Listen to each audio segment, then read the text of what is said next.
ओम नमो भगवते वासुदेवाय। प्रस्तुत है श्रीमद् भगवद गीता का छठा अध्याय ध्यान योग। श्लोक संख्या 9 और 10। श्लोक संख्या 9 इस प्रकार है। सुहृन्मित्रार्युदासीन मध्यस्थ देश्व बंधुषु साधुस्वपि च पापेषु समबुद्धिर्विशिष्यते।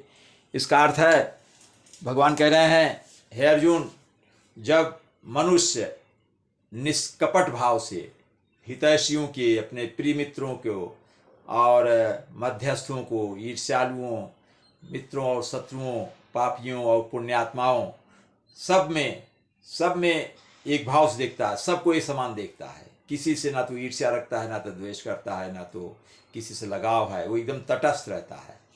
तो वह व्यक्ति अत्यंत उन्नत माना जाता है। इसका मतलब उसने आध्यात्मिक जगत में और अधिक विकास कर लिया है, बहुत उन्नतशील व्यक्ति माना जाएगा।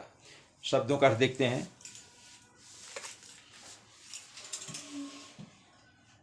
सुहृन् मित्रार्युदासीन मध्यस्थ द्वेषवधुषु। इसमें एक शब्द है सुहृत प्लस मित्र, यहाँ संधि है।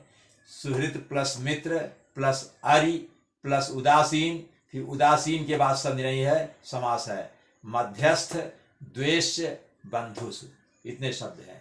सुहित मतलब जो हितैषी हैं, कल्याणकारी हैं, जो एक दूसरे के प्रति हित की बात सोचते हैं। मित्र जो मित्र हैं। अरि मतलब शत्रु हैं। उदासीन जो उदासीन रहते हैं, मतलब तटस्थ भाव से रहते हैं। किसी के प्रति ना उनको विशेष लगाव है, ना उनसे किसी प्रकार की शत्रुता है, ना उनसे नजदीकी है, ना दूरी है।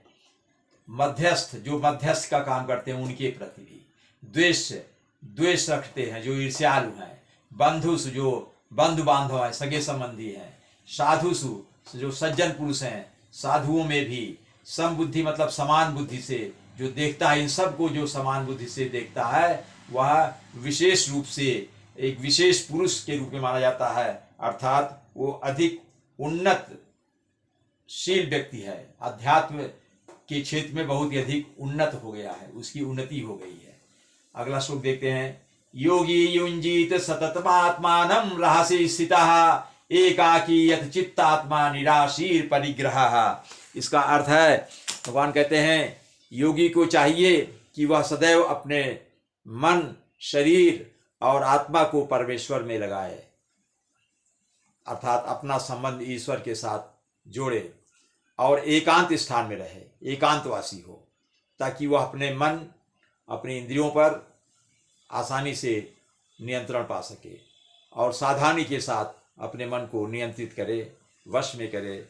उसे समस्त आकांक्षाओं, समस्त इच्छाओं, समस्त काम भावनाओं और संग्रह भाव से चीज़ों को इकट्ठा करना, संपत्ति को इकट्ठा करना, उसके संग्रहण भाव से भी, कि जो संग्रहण भाव की जो इच्छाएं होती है मनुष्य की, उन इच्छाओं से, उन लालसाओं से वो दूर रहे।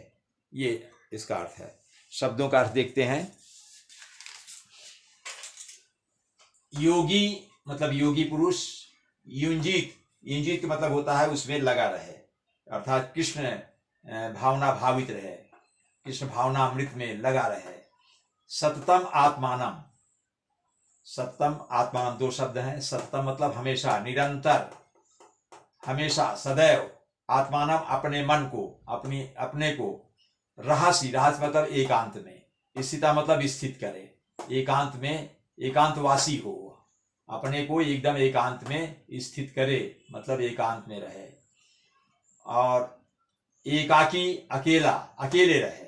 यत चित्तात्मा, यत चित्तात्मा, यत फिर समास है चित्त प्लस आत्मा। यत चित्तात्मा का अर्थ होता है मन में सदैव सचेत रहे, मन में, चित्त आत्मा मन में एकदम सचेत रहे, अर्थात हमेशा इस बात की सतर्कता रखे कि उसकी इंद्रियां जो है हमेशा वश में रहे, विचलित ना हो। ये इसका भाव है। वो अपने इंद्रियों के प्रति सचेत रहे ताकि वे विचलित ना हो, उसका मन विचलन की ओर ना जाए, स्थिर रहे।